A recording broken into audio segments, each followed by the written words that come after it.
Good morning, Matt. How are you, my man? Good. How you guys doing? I'm doing good. So the UFC 167. I actually like the naming convention that they always have. It's weird, that it's always just one number up. It's very simple. It sort of shows you how long this has been going on. How long has the UFC?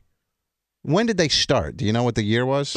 93, and actually the 20 days to 167 is just referring to in 167 will be 20 years since the first. Oh, UFC. I got you. So wow. So that's what it is. Wow. So 20 years.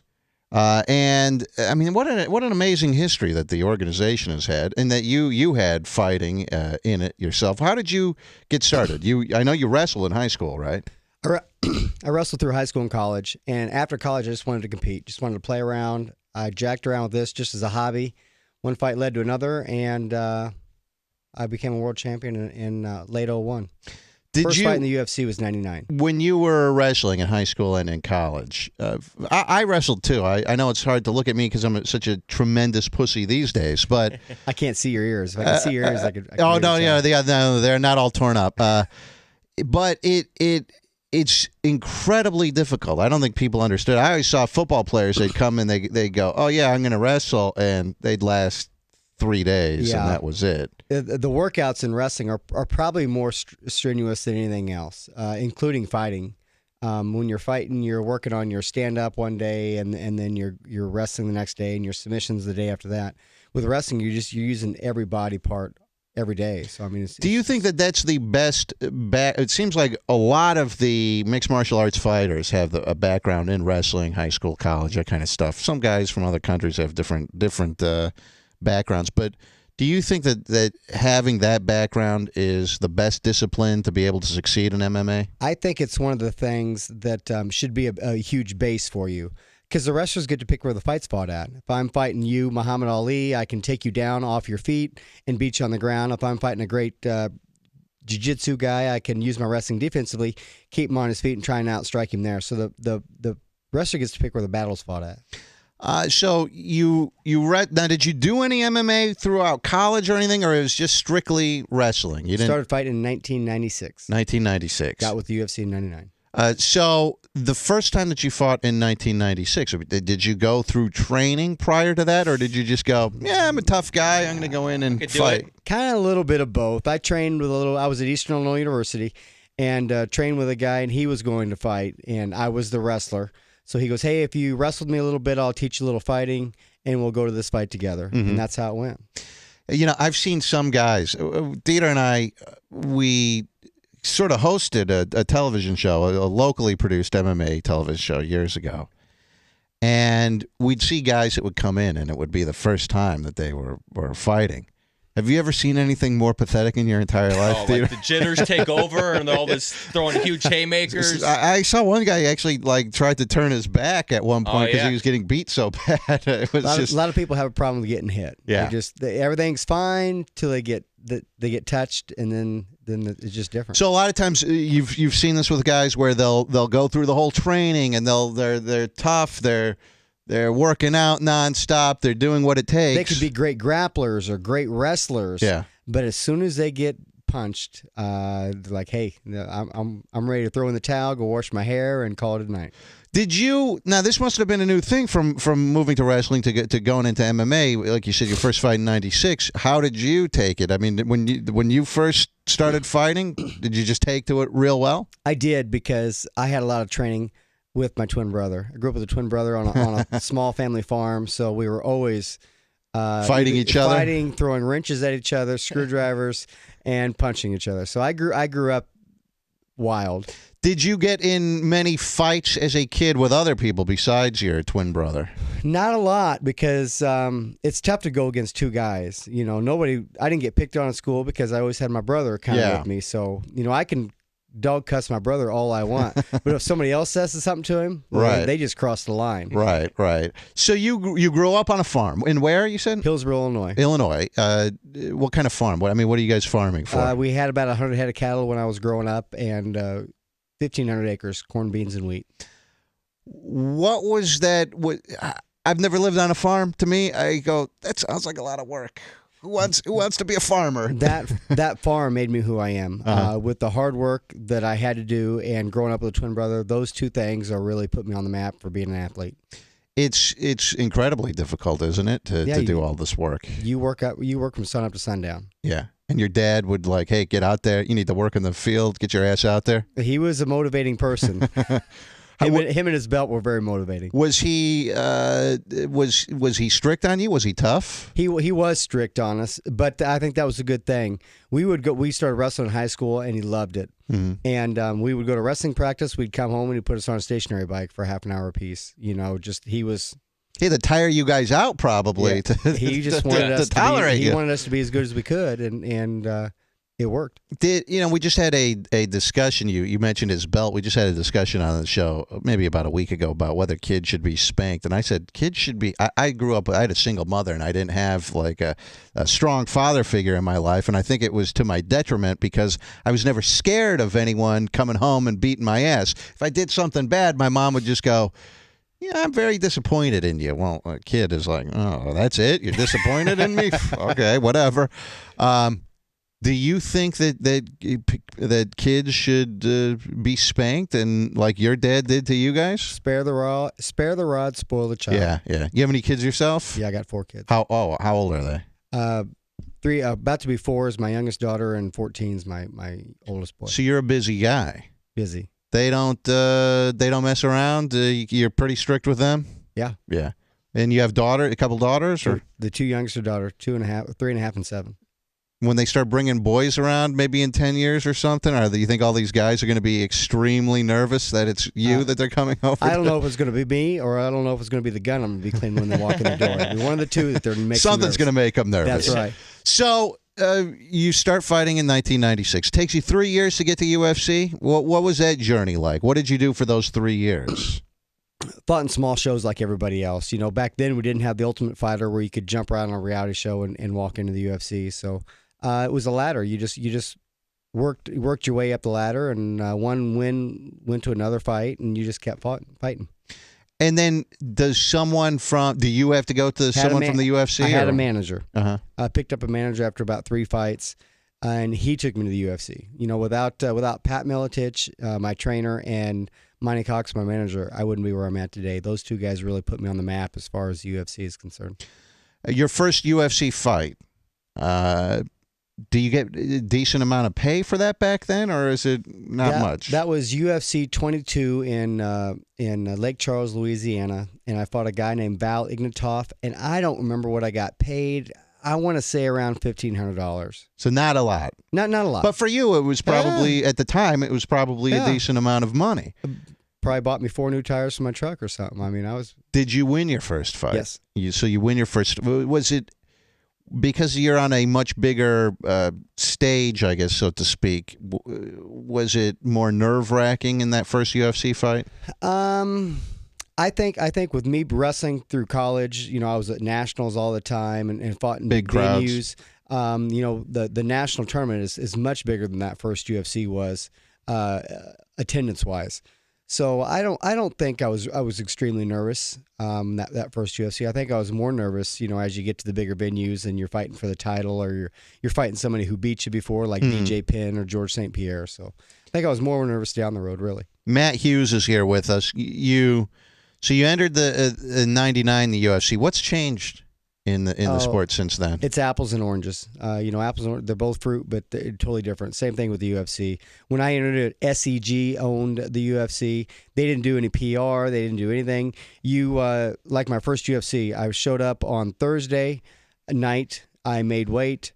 Next day I fought. Mm-hmm. And then Saturday I went home. And now you come in on a Monday or Tuesday, you weigh in on Friday, you fight on Saturday, you go home on Sunday. That whole week you're doing PR. So it's just totally different. And now UFC has health insurance for all the fighters.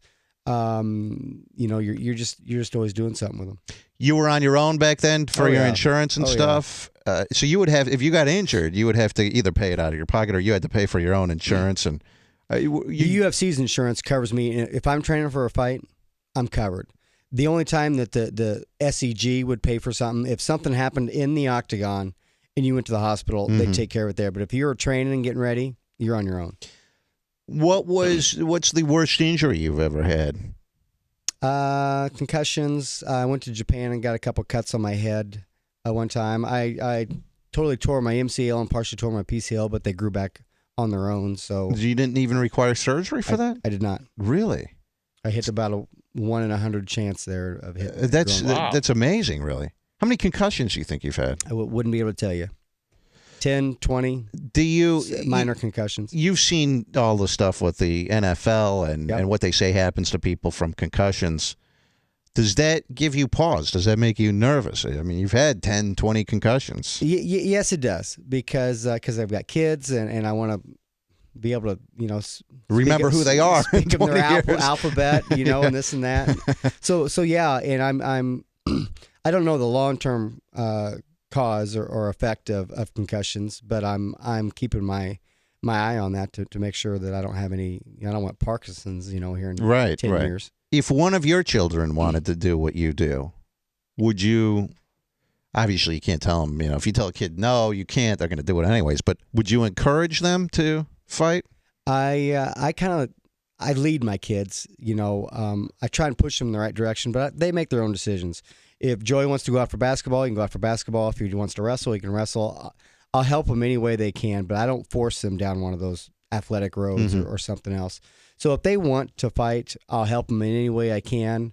I'll be somewhat of a guardian, but they'll make their own choice whatever they want to do. Even with all of the risks of the concussions and the injuries and stuff like that, you would allow them to do it. I'm 40 years old. I'm fully retired, and every day I can take my kids to school, pick them up, and spend time with them. So I think I'm a pretty lucky guy in the end. When you are in there fighting a guy, is there actual? I've never done anything like that. So are you actually? Are things going through your head, or is it more reaction and what you've done in training and instinct that gets you through it? Both. I always used to say after the first punch is thrown, whether it's his or mine, I'm on autopilot. I don't think about much and this and that. But I always hear my cornerman. I always hear my opposing cornerman. I hear the crowd. You do. Because a lot of people, they get tunnel vision. Right. They don't hear anything. But I always did. So before the fights, I'll sit there and I'll look at my corners, my opposing guy's shorts, and say, like I fought Hoist Gracie, and I looked at his shorts and said, I turned around and talked to my cornerman. I said, hey man, that guy's got 7 sponsors on his shorts. I only had 4. I was like, how does he have more sponsors than me? So I always had weird things going through my mind. Are you thinking a strategy while you're actually in the middle of the fight? Are you trying to set things up, or do you just have to cross that bridge when you come to it? Trying to set things up. Everybody thinks it's an individual sport, and it's not. I've got a whole team of guys helping me before the fight, and during the fight, I've got cornermen helping me out. So I'm always trying to listen to my cornermen because they can see a whole different view than I can.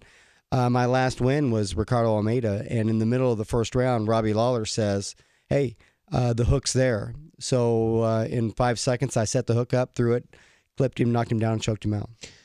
Do you spend, or do fighters spend a lot of time reviewing tapes of their opponents and their past fights? The smart ones do, yes. I mean, everybody has tendencies, weaknesses, habits, things they always want to do. If I get in trouble, I'm going to do this. So you're always trying to figure out what your opponent's going to do. I always like to put my opponent in his weakest position, and most of the time that was on their back. So use my wrestling offensively, put the opponent on his back and try and beat him there. And do you watch yourself in fights and critique yourself and say, I left myself wide open right here. Luckily, nothing came of it or whatever? I usually watch a fight once, and just as much as me watching myself to see what I did wrong or did right, I always like to hear what the commentators have to say. So I listen to the commentators, watch my technique, and try and learn something, but then it goes in the vault and I never see it again. The Ultimate Fighter, the television show, you've coached on that. Good thing for the sport? I mean, just brings it more to the masses? It sort of opens it up to people, you think? I think there's 3 big things that put the UFC where it's at today. Number one, in early 2001, the Zuffa bought the UFC from SCG. Number 2 would be Spike TV putting on free fights. And number 3 would be the Ultimate Fighter. Because just that little drop of drama will bring a lot more fans into it. Right. So I think it's a great thing.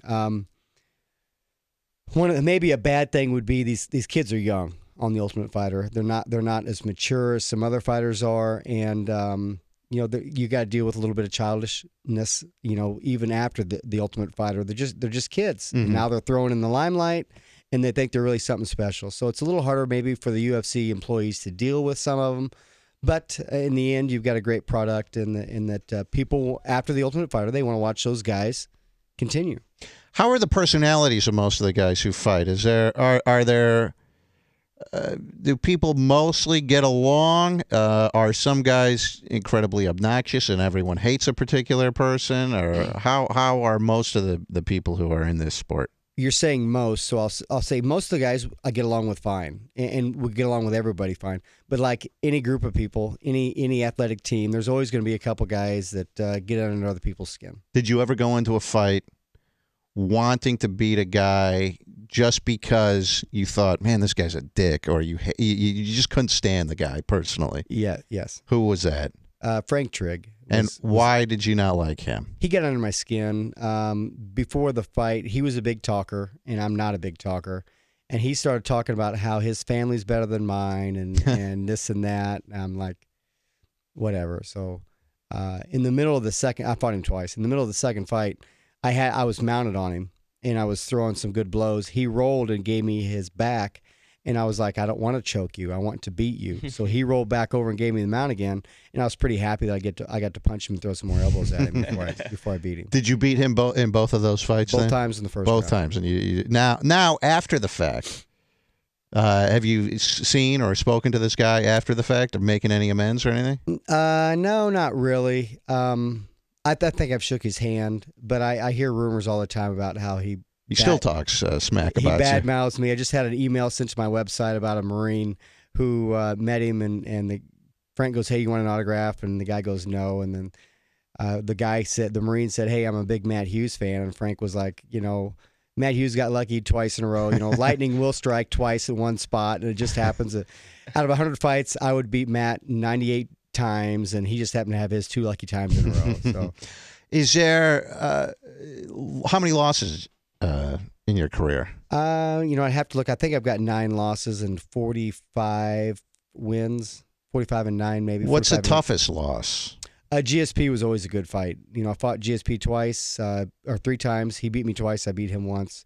He was always tough, and there's several other fights. And is he just better? I mean, what is it that makes those losses tough?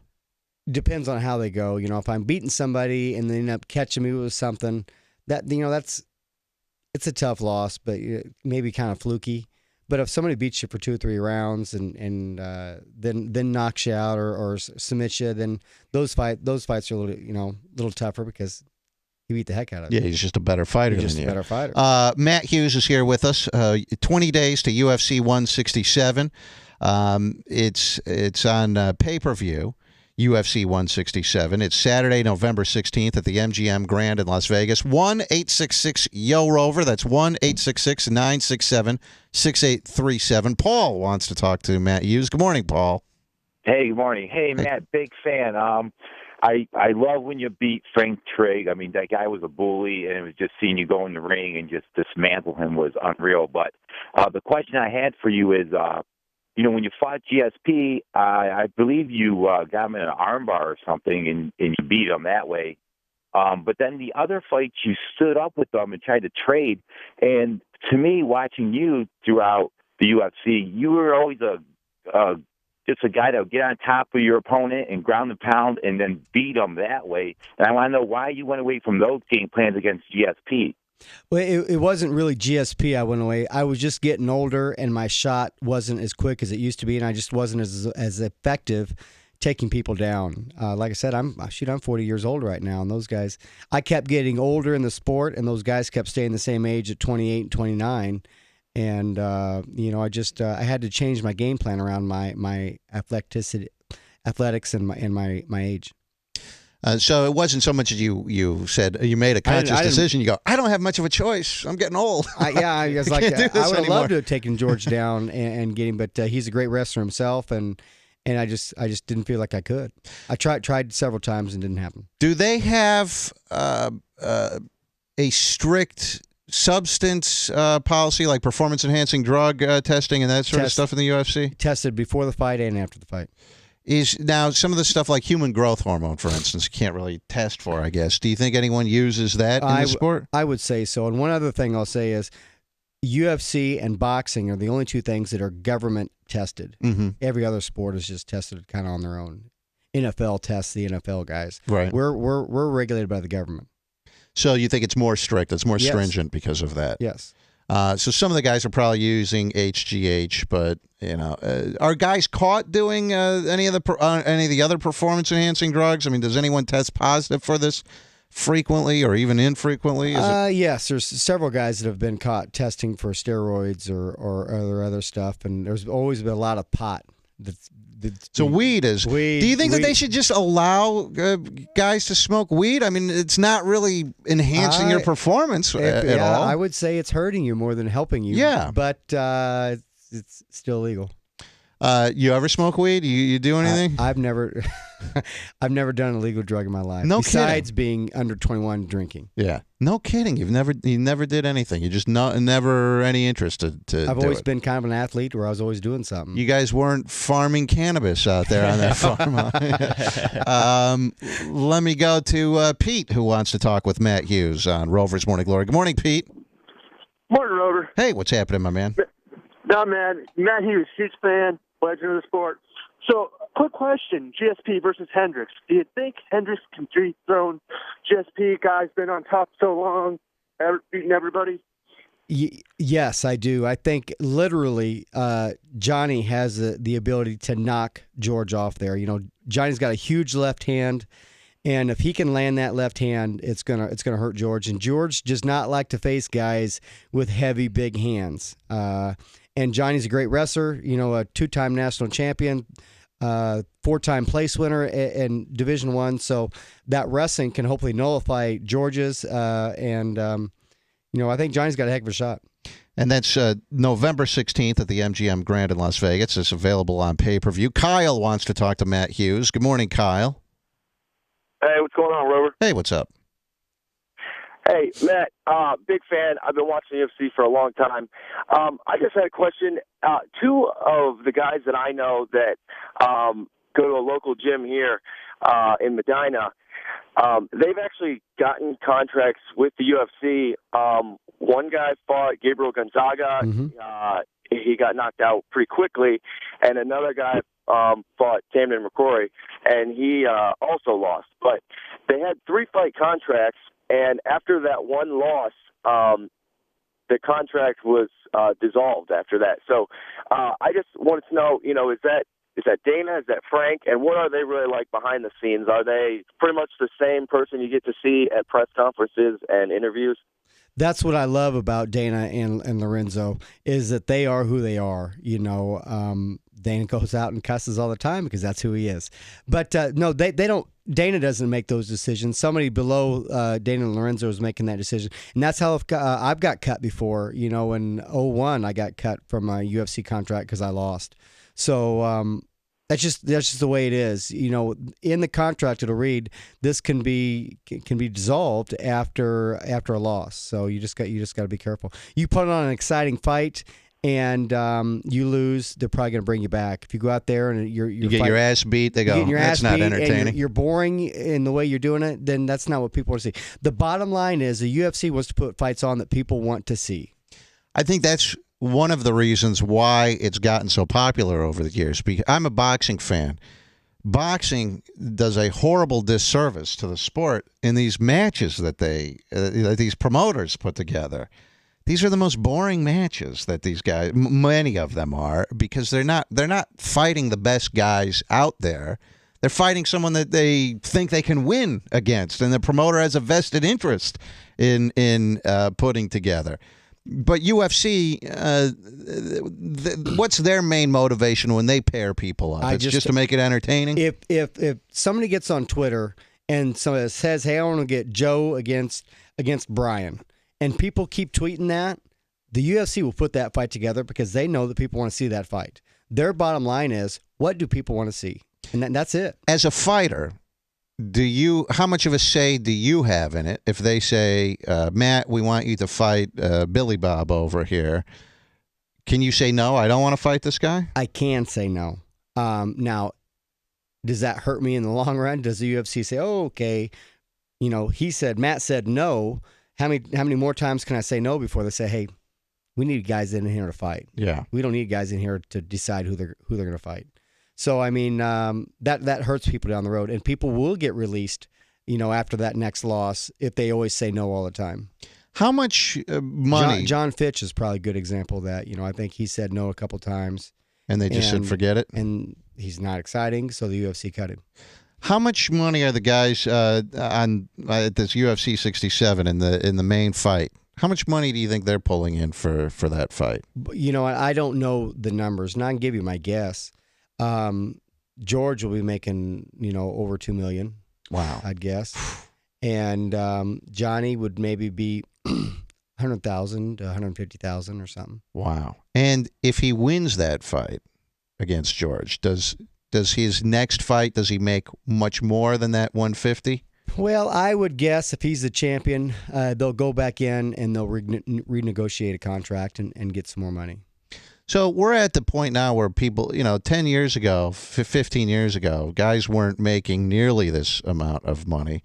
Boxing, they still make. Does it bother some of the guys in the UFC that some of these boxers go out, they do a pay-per-view, and they make $25 million in a fight? But the difference, as you know, the boxing, the only guy making the money is the guy at the very end, the last fight of the night. Everybody else is making a couple $100 a fight.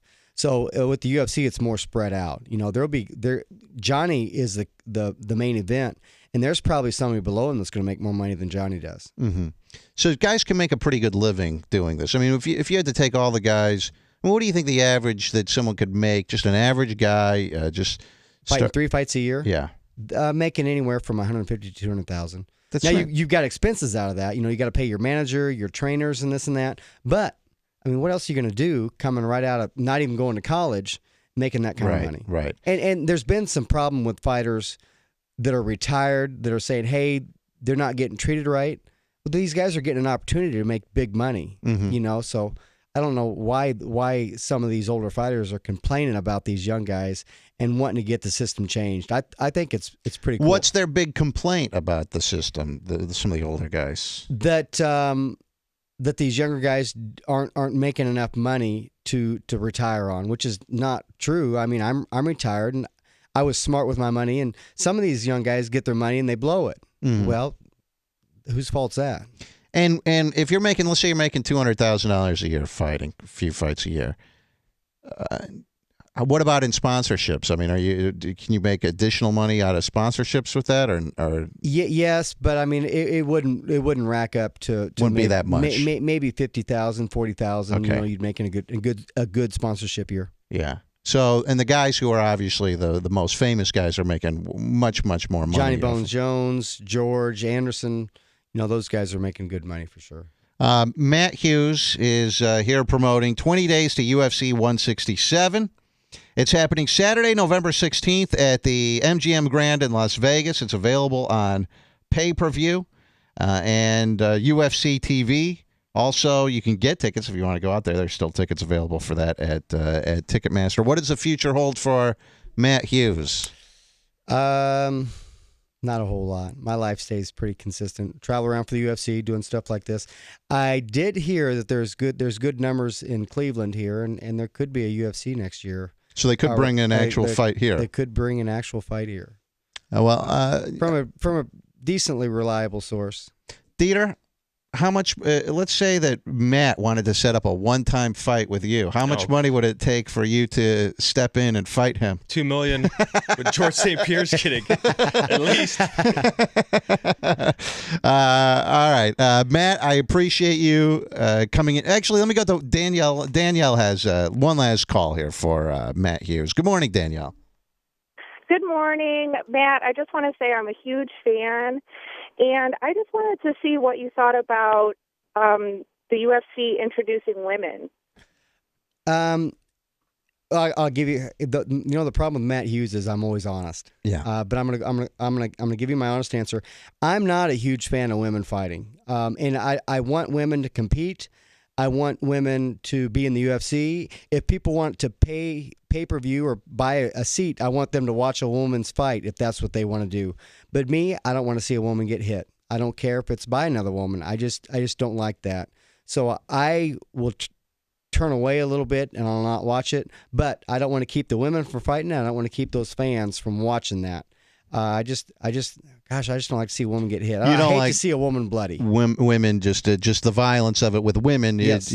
Guys, you don't care. You'll see you love to see a guy's eyeball pop out of his face. You don't care. I'm rooting for it. but a woman, I just don't like that. So there's my honesty. But I don't want to keep them from doing anything. If that's what they want to do, then I'm all for it. I just don't want to watch it. All right, Matt Hughes, thank you for coming in. Get UFC 167. And again, it's Saturday, November 16th on pay-per-view. I appreciate you coming in, my man. I have to take a quick break. We'll be right back on Rover's Morning Glory. Hang on. Rover's Morning Glory.